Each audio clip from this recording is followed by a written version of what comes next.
Hi, I'm Rob Boyd, an English photographer from the UK. I decided to create this podcast series talking to international photographers whose work I truly love. I realised I knew nothing about these amazing people apart from their names and their stunning work. So I created a set of hopefully entertaining questions that finds out who they are and what they love. Hi Lex, I'm glad you can join me. I'm glad you're here. Hi Rob, thanks for having me. It's a pleasure, mate.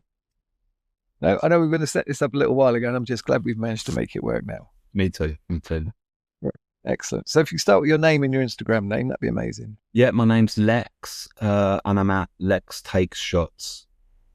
Lots of S's. Brilliant. And have you got a website? I have, but there's no photography on it. It's all kind of artwork. It's from a previous life. So it's lexwilson.co.uk.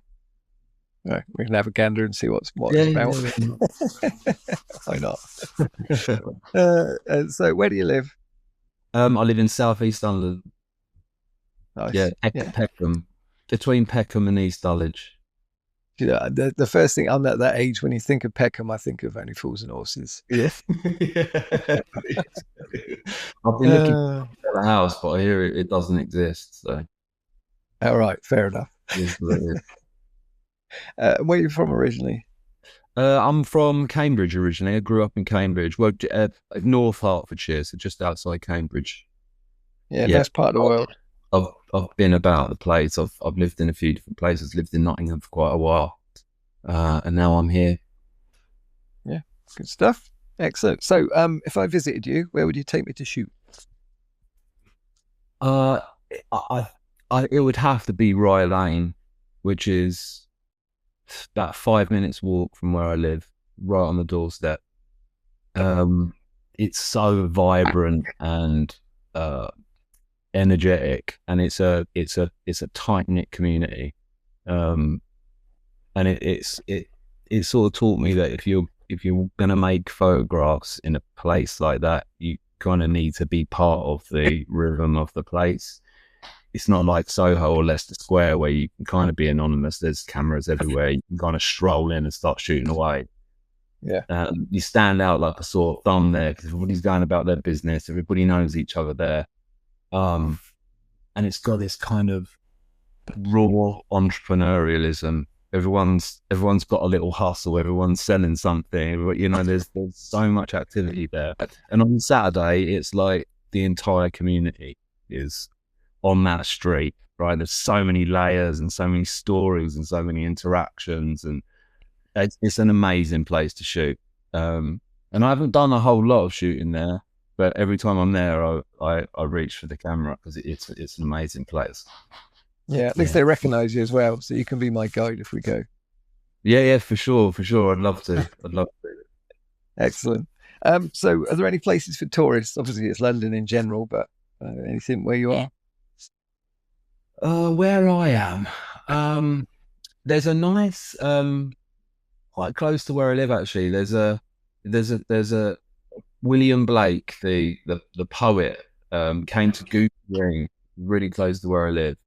And there's a legend has it that he saw an angel on Goose Green, and there's a really nice mural that someone's done, which is like a Blake's vision, it's called, and it's got an angel, and it's got like the church, East Dulwich Church, and it's got some of the features from the area, but it's got this amazing mural. If you're into photographing mural, that is.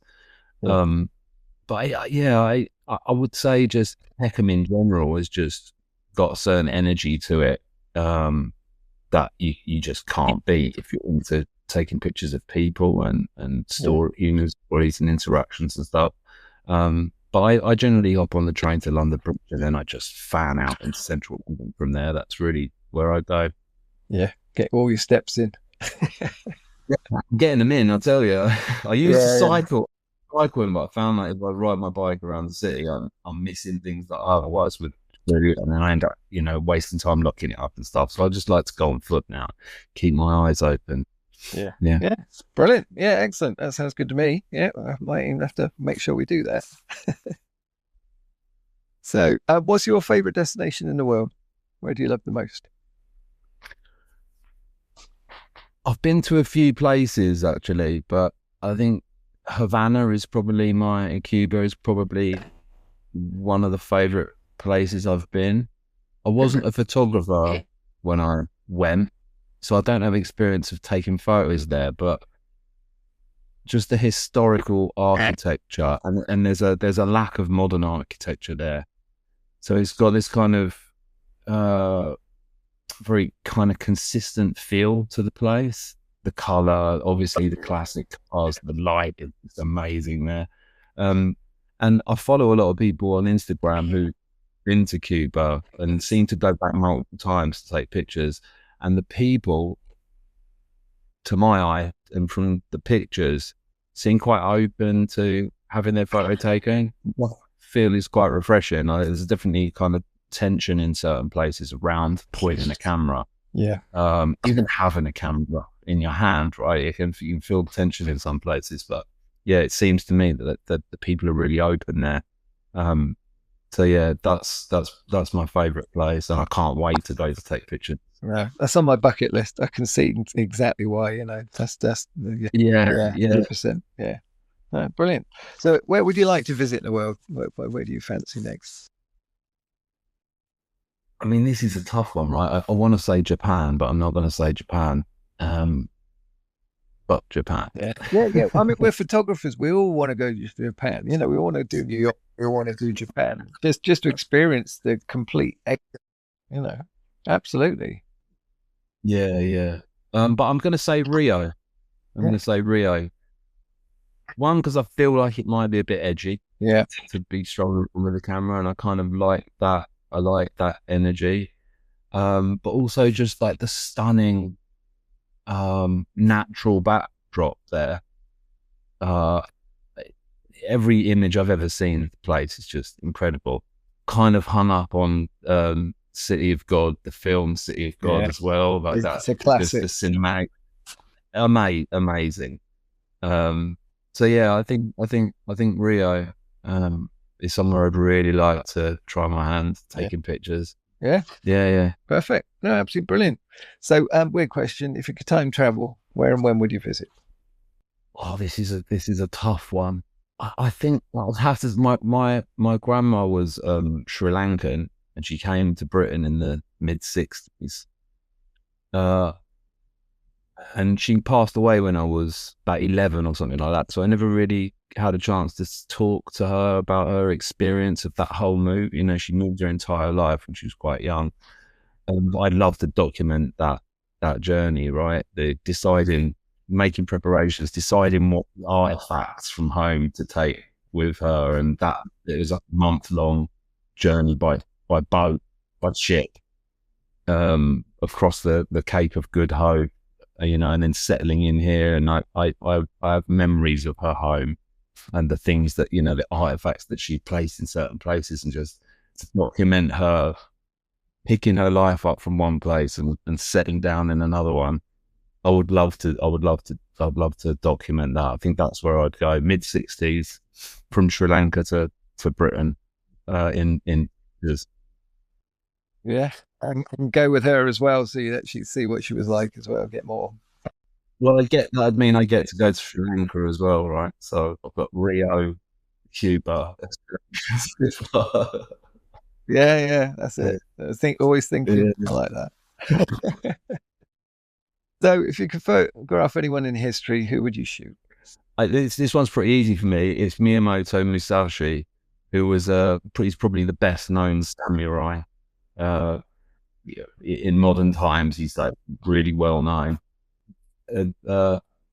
Swordsman, a strategist, an artist as well. But just that idea of like having your entire life dedicated to something like that level of dedication, like a life's calling. I find that quite intoxicating and fascinating. Kind of like the life of a monk or whatever, but it's, you know, with all this other kind of stuff around it. Yeah, that discipline, you know, is a way of life, isn't it? I mean, that's why it's called samurai way of life. Yeah. And I realize now I've managed to get myself to Japan after all. with that one.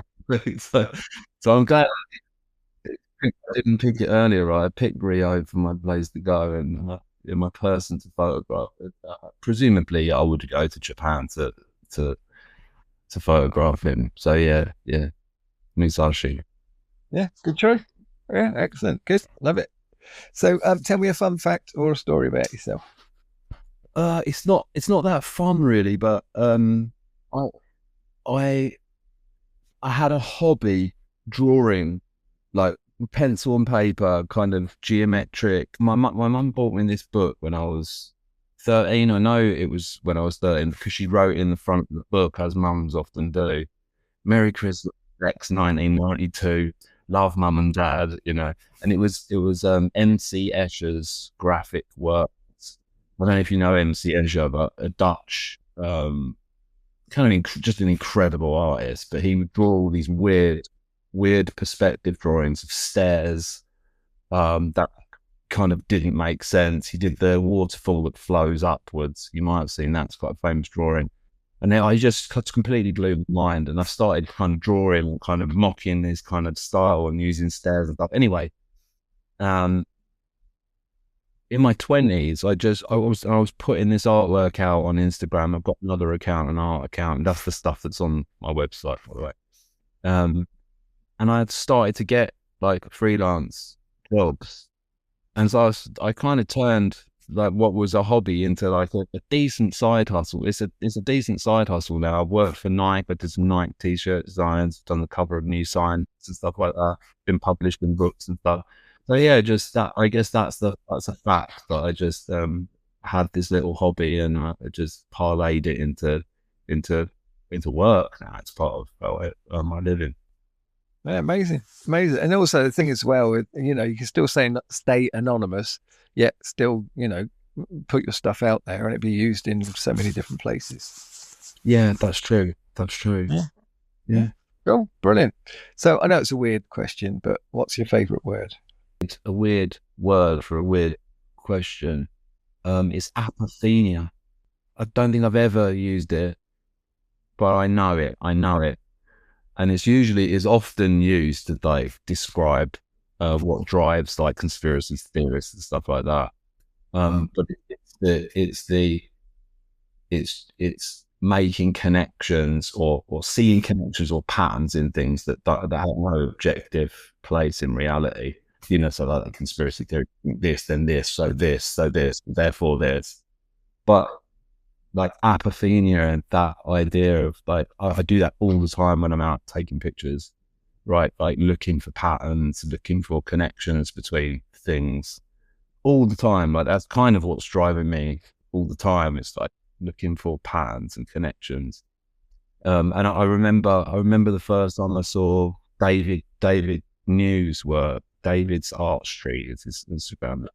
Like that, his work was just mind blowing to me. Like there's a certain amount of luck to getting those types of pictures right. I can't imagine how many hours that his gallery represents of just walking streets, seeing intensely. Unbelievable. But I love that type of photography. I don't have the time, probably not the eye to do it. But yeah, that idea of kind of looking for connections and things that are matching, stuff like that, I'm really fascinated by it. So apophenia.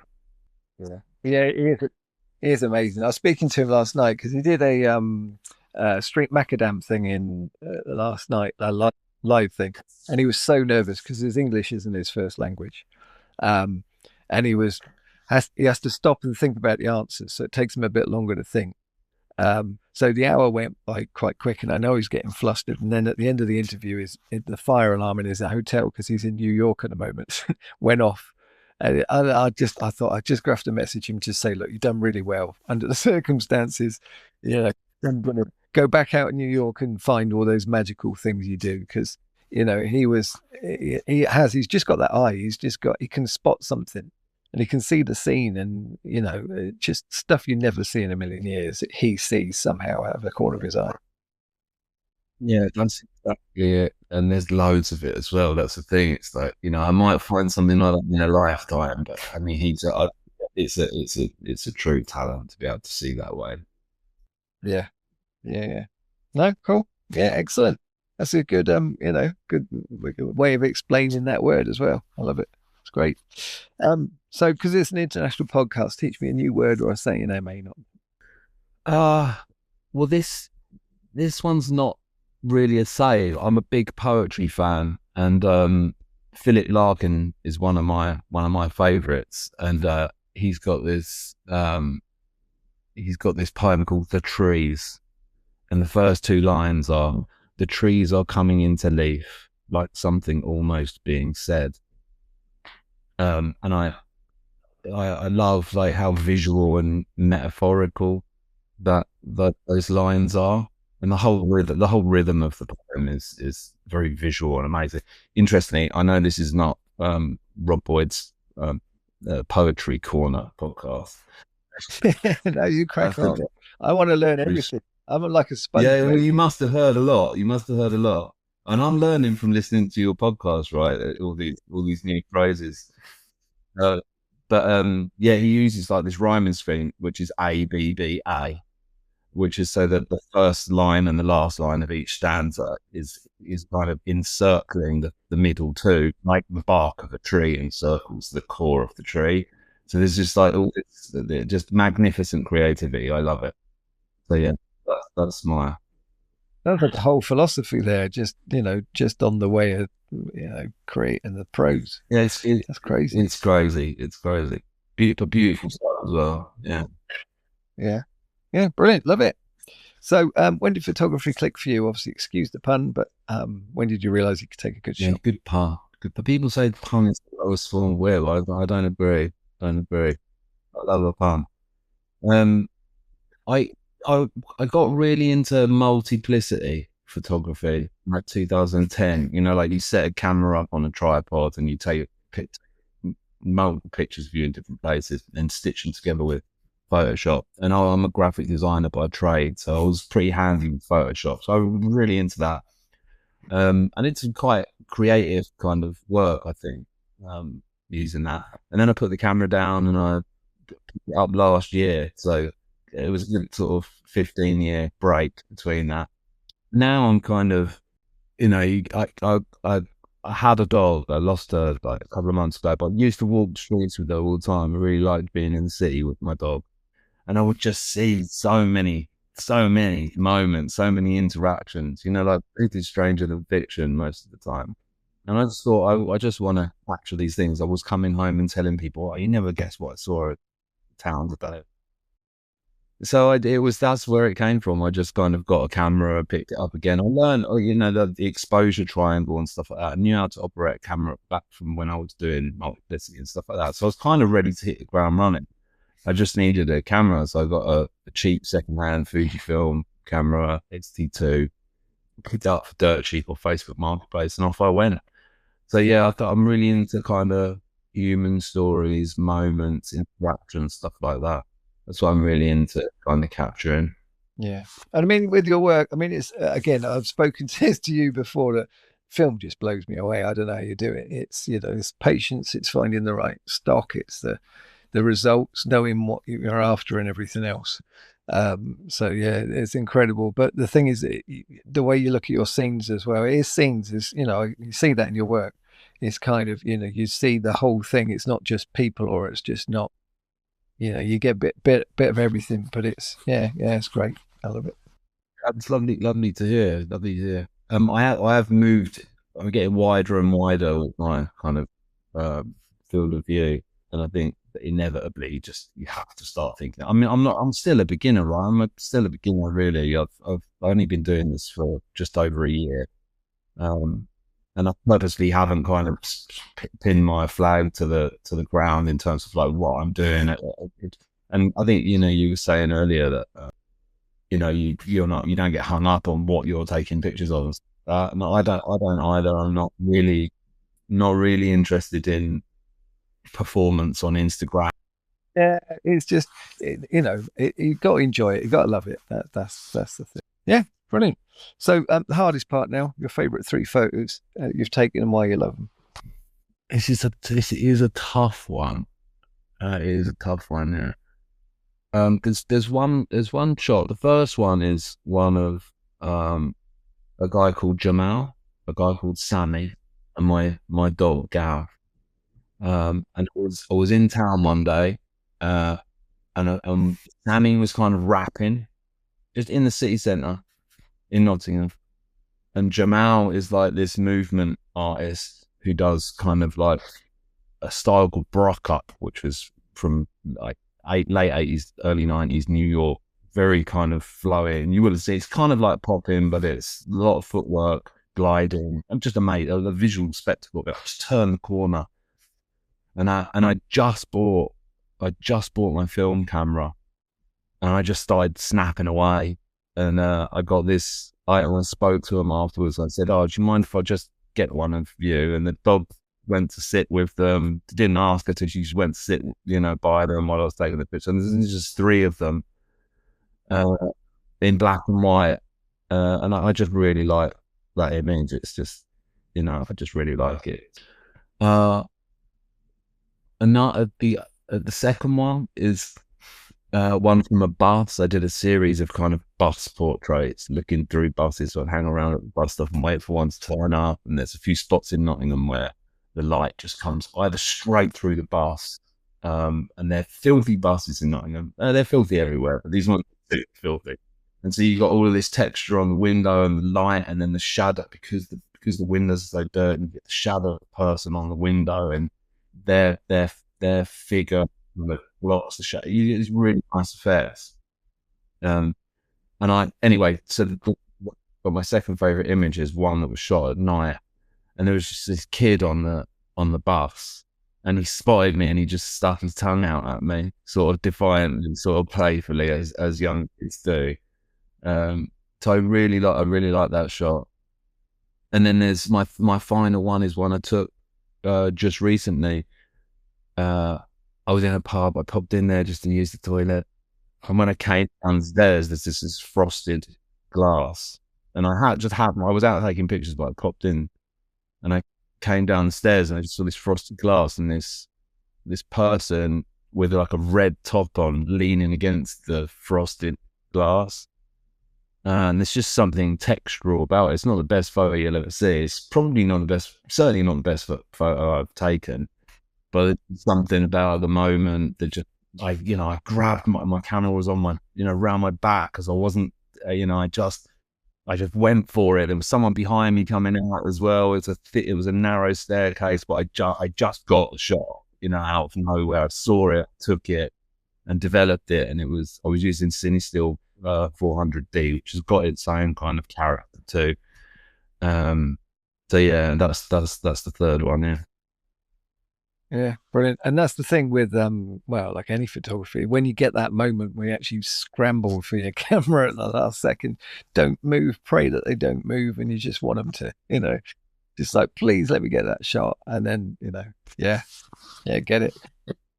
Yeah, the element of luck and the element of skill and the element of anticipation all working together, and when you get it, you realize how lucky you are to have got it. That's part of why I love film. I forget what I took pictures of, and they're revealed, and then I have to develop and scan them. It's not until I kind of convert them on the computer that I find out what I took pictures of. Looking at the back of the camera, I can't. It's just, there's something about that disconnect between taking the picture and seeing what you took, which is enjoyable to me. It takes patience. Oh yeah, it does, and you can't hang around and wait to get the right one if you mess it up the first time. So it's very unforgiving. I mean, I don't know why I do it. Yeah. Well, the results are great, so that's the main thing, If only you saw all the negatives on the cutting room floor. Well, it can't be any worse than the thousands of crap shots that just get deleted on my back of my camera, So, what advice would you give a new photographer? Well, I'm long in the tooth, right, already, but like I said earlier, I'm still a new photographer. So anything I say, like, people should take it with a pinch of salt. I think one thing that's really important is like to develop a sense of why you're doing what you're doing. Like for me, the whole pursuit is really quite innocent and pure, but not everybody gets that on the, people on the street, the general public don't necessarily get that.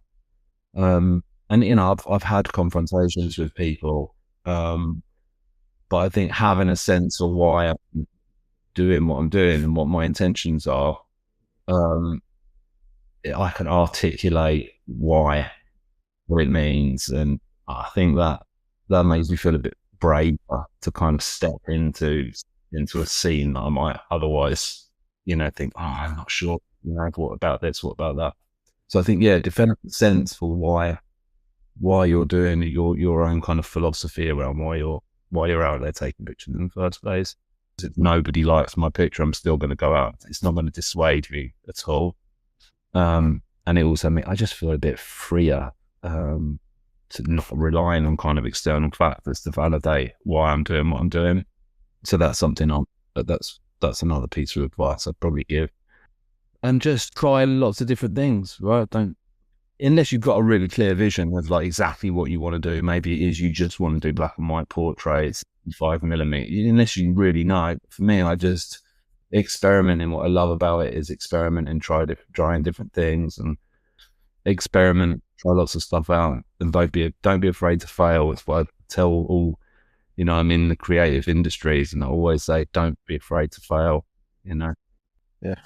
Yeah, you can't progress if you don't fail or make mistakes. It's just not. That's so right. Yeah. Right, brilliant. So what have you got next? What's your photography goals, or what you've got? Anything coming up, or? Goodness only knows, Rob. Goodness only knows. The streets again and again and again and again, rinse and repeat. I think darkroom printing is something I really want to try. That would actually just take the computer completely out of the process. I'd love to just try to go end to end, a roll of film in a mechanical camera, shoot a load of stuff, and then print it onto paper with chemicals and stuff. I think like that. I haven't done that yet, and so I'd really like to start printing. And there's just a whole world of techniques and stuff around just how you go from negative to print, smudging and burning and stuff like this. It's just really interesting to me. And I think, like I said, I've scratched very lightly across a really broad surface. We've used digital, we've used 85mm lenses, 28mm lenses, film, loads of different film stocks, kind of dip my toe in lots of different things. But I think I would like to just find a little niche and just go deep on something, explore something at depth. Maybe it's documentary stuff, maybe it's portraits, but I think deep down I see photography as a means to understanding people. So I would quite like more interactions with people, whether that means like street portraits and stuff like that. I'm not really sure. It doesn't really appeal to me right now. But having conversations and learning about somebody or people, but photography just a kind of medium to do that. I think that's ultimately where I'd like it to go. Yeah, I must admit, you've got a camera in your hands. People do want to talk to you. It is a breaker, no matter where you're going. I was in Turkey 2 weeks ago, and they can't, half of them can't speak a few words of English, but as soon as you've got a camera in your hands, all they're sitting up, ready to have their photo taken, posing, and so yeah, just instead of if you had a phone in your hand, it wouldn't make any difference, but with an actual camera, it is a icebreaker, 100%. Yeah, that's amazing. My dog was like that as well, right? I've got a camera and a dog. I mean, you can't, you're gonna be worn out from interactions. Absolutely. So, what food is it? And yeah, absolutely. yeah. All sorts of people as well, right? All walks of life. Yeah, brilliant. Well, I'm glad we made it happen. I'm glad we actually got to talk. And I love your work. I've told you that already so many times. So thanks a lot, Rob, and likewise. It's an honour. I'm glad to have been on, and I'm glad that you're doing what you're doing. I've taken so much from, like you follow people for a long time, years. I've been following people for a year and a half or whatever on Instagram, but chatting to you today. I've been following your work for a while, and I've watched all of the episodes that you've got, and so many people that I already follow and follow their work. Just understanding what drives people, what motivates people, really, really fills out the picture. There's a little pun. Fills out the picture. What's driving someone and their work, and that it really builds on that stuff. So yeah, thanks for doing it. Yeah, well, brilliant. I'll leave you in peace for your evening. You too, Rob. Thanks a lot, mate. Thanks a lot.